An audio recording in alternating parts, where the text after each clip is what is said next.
you can imagine a bit like a seesaw. Yeah? On one side we have total certainty, and on the other side, total uncertainty. Now, another word for uncertainty that you like, by the way, we call variety. Uncertainty we don't like, we call problems.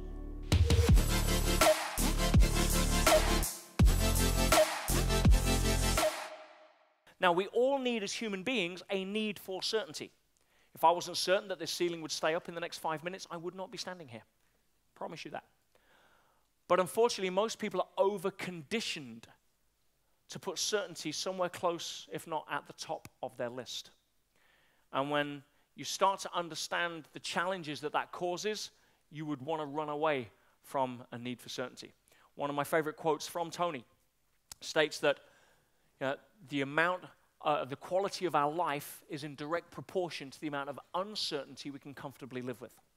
Now, what do you think the key word there is, by the way?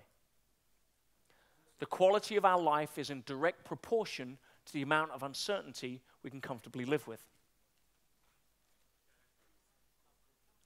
Comfortably. Do we have to live with uncertainty? Yes or yes? Right? Where does certainty exist? Where does certainty exist? I mean, they used to say death and taxes, right? And then I moved to Dubai. But now I'm back, so it's all good. But yeah, so certainty doesn't exist in nature. It is an absolute myth. How many people in this room, be honest with yourselves, raise your hand and own this if it's true for you. How many people in this room have had something in their life they thought was certain? A position, a job, a relationship, anything, only to have it taken away in a heartbeat. Look around the room.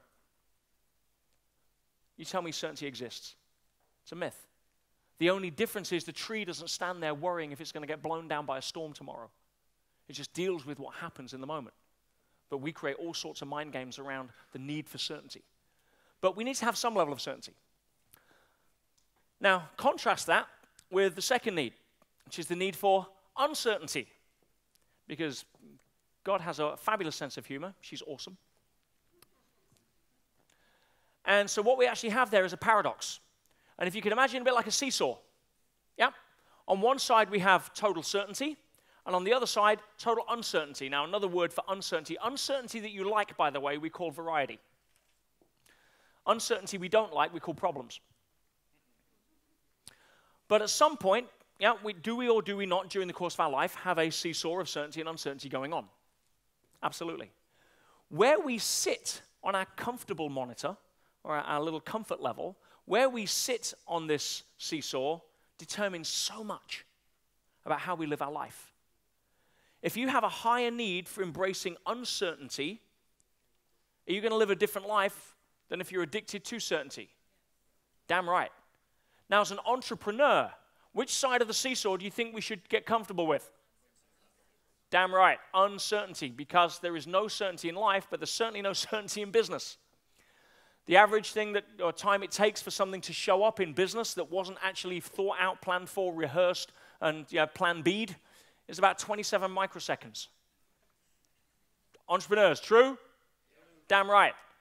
So if you're gripped by an addiction to certainty, then you're going to handle uncertainty in a very different, very disempowered place than if you can handle certainty.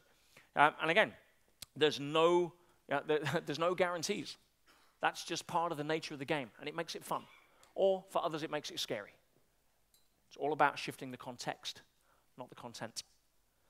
So, depending on where we are on this seesaw, depends on which kind of holidays we take, who we ask out for a date, what kind of condition we're generally in, and what we attribute to that.